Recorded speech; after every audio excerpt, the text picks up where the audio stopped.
In Paris, Sam attends a party thrown by his ex-girlfriend, but he isn't there to have fun. He just wants to take back his old tapes. His ex asks him to wait for a moment because she's busy with guests, so now Sam has to sit for a while and feel out of place. When he gets tired of waiting, he asks his ex to tell him where his things are because he'll take them himself. She guides him to an office and tells him to stay in there so they can talk later. Ignoring the drunk people in the corridor, Sam goes to the office and locks the door to look around in peace. When he finally finds his things, suddenly his nose starts to bleed, so he grabs some tissues and sits down to rest. Eventually, he falls asleep.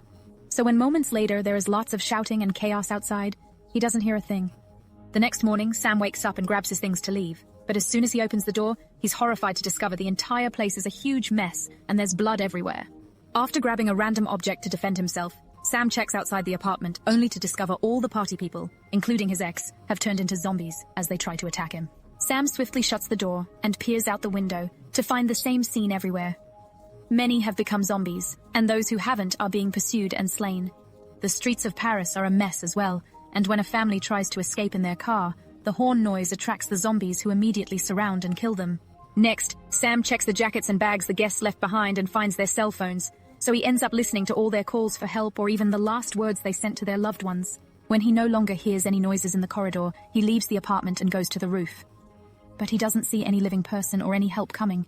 Afterward, Sam decides to do whatever it takes to survive and starts by cleaning the rooms to get rid of all the infected blood. Suddenly, he hears a strange noise from the apartment below. Right before a shot creates a hole on the floor, Sam looks through it and discovers that the neighbor downstairs, self-deleted. Curious, he takes a metal bar from the wall and begins hitting the hole until it's big enough for him to go through. After covering the old man with a blanket, he checks on the other body and realizes the first sound he had heard had been the guy shooting his wife, because she was infected and then he couldn't live with it. Then Sam raids the kitchen for food, grabs the man's weapon, and takes all the bullets he can find. After making sure the corridor is clear of zombies, he comes out and goes downstairs, closing every door he sees on the way. When he makes it to the front entrance, he finds the zombies outside, so he rushes to close the door right before they can reach for him. Now that the building has been secured, Sam goes to the caretaker's room and grabs the keys to all the apartments while ignoring the zombie. Reaching through the window, he also finds a can of tuna that he quickly eats. Then he takes all the supplies and useful objects he finds there before organizing the keys by apartment number so he can use them to check each room. The first apartment he enters has a zombified family in it and Sam is attacked. But after some struggle, he manages to push the zombie off. Then he runs outside and closes the door to draw an X on it to avoid re-entering it in the future. Then Sam continues to check all the other apartments, which thankfully are empty. He gathers all the food he can find, but sometimes he also takes other things like a paintball gun. Since Sam is a musician, he's happy to find an MP3 player, some old cassettes, and even a set of drums. Once he's done with all the apartments and has a mask to protect his face, Sam is closing up only to be startled by the elevator suddenly moving, which reveals a zombie inside. Since it isn't behaving violently, Sam doesn't kill him. Instead, he ties the iron fence with a belt to keep him from escaping. Later in the evening, Sam has food while listening to his old tapes, which brings lots of good memories. The next day, Sam watches the zombies outside for a while before organizing all the food he's gathered, rationing it properly, and keeping a record in a notebook. He also uses the dirt on a window to draw a grid and start counting the days. Afterward, he goes back to looking around the apartment and eventually ends up playing the drums to release some tension. However, he must be careful because all the noise attracts the zombies to the window. Days start to pass, and Sam tries his best to keep himself busy.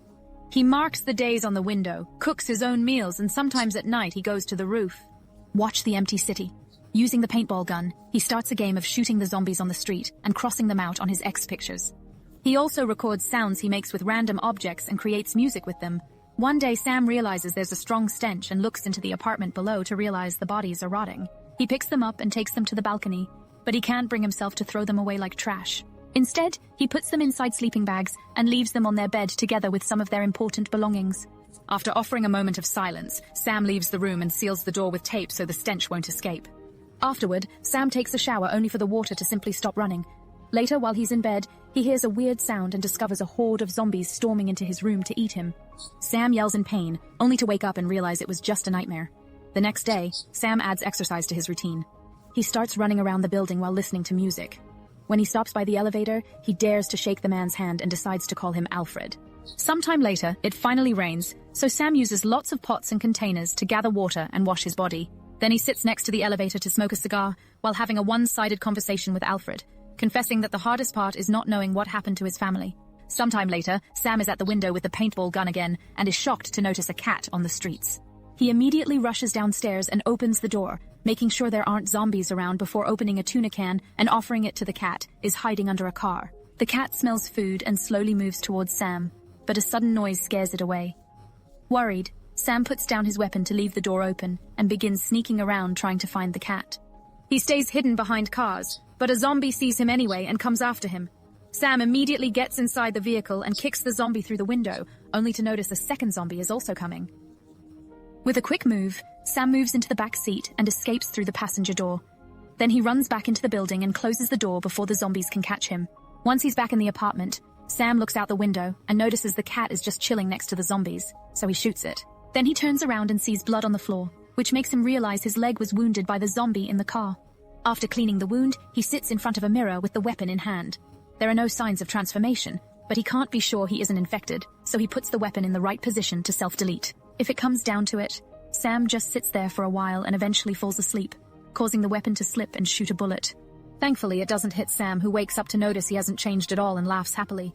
Sometime later, while Sam is taking care of the plants, he hears a weird noise and yells a few words, but nobody answers. He looks through the window and notices a person in the building across the street, but he can't tell if it's a zombie or not.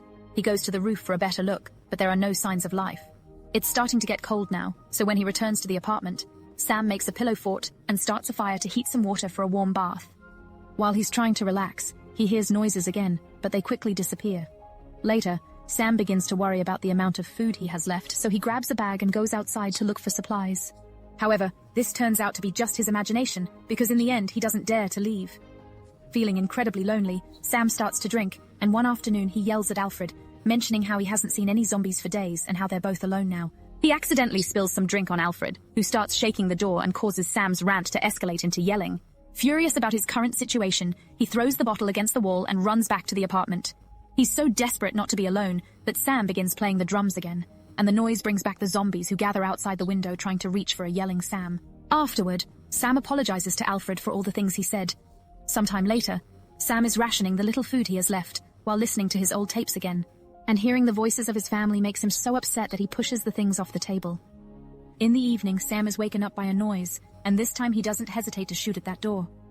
However, he looks through the hole and is devastated to find that he shot a regular woman, not a zombie. Sam picks her up and takes her to the bed, tending her wounds and removing the bullet while begging her to stay with him. When he leaves the room, he discovers the woman's bag is there too, which has some rope and a hook. The next morning, Sam mourns as he hears a noise and discovers that the woman has survived. He gives her pigeon soup and learns more about her. She's called Sarah, and she's been surviving by jumping from building to building using her hook. She's seen a few survivors hiding in apartments, but most of them have become crazy. The zombies aren't good with heights, but she's still never stayed more than a week in one place. Sam tells her it's safe in this building, but Sarah is still wary, explaining the shot from last night got the zombies' attention, and eventually they'll tear off the door because they have nothing better to do. Sometime later, Sam is doing his daily walk through the building and Sarah comes with him. She gets scared when they walk in front of Alfred, but Sam promises he'd never eat either of them. Later, Sam starts making music again and is happy to see Sarah assisting him. In the evening, Sam smokes and chats with Alfred, wondering if he can succeed now that he has good company. Eventually, there's almost no food left for both of them, so Sam has to take drastic measures. He returns to the door with the X, cuts a hole in it, and then shoots every zombie inside. Now he can safely go inside and take all the food he can find. Afterward, he returns to his apartment and notices Sarah isn't there. He looks around and finds her on the roof. Apparently, she's looking for a way to leave soon. She wants to practice jumping toward the building across the street, but Sam protests because it's too dangerous. Sarah disagrees, explaining that if they stay, they'll either go mad and self-delete, or the zombies will eventually manage to break down the door. Furious, Sarah storms back into the apartment. Sam follows her, but when she doesn't answer, his mind starts catching up to what really happened. Sarah never woke up while Sam tended her wounds, and her presence was a hallucination. When Sam enters the room now, he finds her dead body on the bed and grabs her hand as he cries. Then he covers her with a sheet and candles to offer a proper goodbye. He also checks her bag again and finds a digital camera, so he looks through the pictures. At first, all the photos are of Sarah and her family, but then he finds a picture of himself on the roof, confirming that Sarah had been the presence in the other building. Accepting the fact he's going crazy, Sam decides it's time to go. He starts by lighting all his old tapes on fire. He grabs Sarah's bag and goes to the roof to escape. However, he remembers Alfred and decides to free him. Alfred doesn't attack. Instead, he follows him around and Sam sends him into an apartment. At that moment, the burning tapes activate the fire alarm and the zombies finally break down the front door, desperately coming after Sam. He shoots as many zombies as he can, but eventually they make him fall, so he pushes them away and decides to run instead of fighting. Now the elevator is free. Sam runs inside and closes the gate, ignoring all the hands reaching to try to grab him. Then Sam starts climbing up the elevator shaft and runs toward an empty apartment, but a zombie follows him there. Sam grabs the curtains and covers the zombie with them, managing to keep him distracted.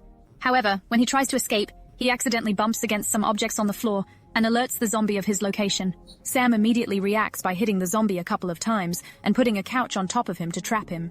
Later, Sam climbs onto the couch and goes through the hole to return to his smoke-filled apartment. Sam uses the smoke to move around undetected and reach the roof. He then uses Sarah's hook to throw the rope to the other building, avoiding the zombies. There's a zombie coming after him, so Sam jumps without much thought and hits his body against the wall. After a few seconds, Sam wakes up and is relieved to have escaped.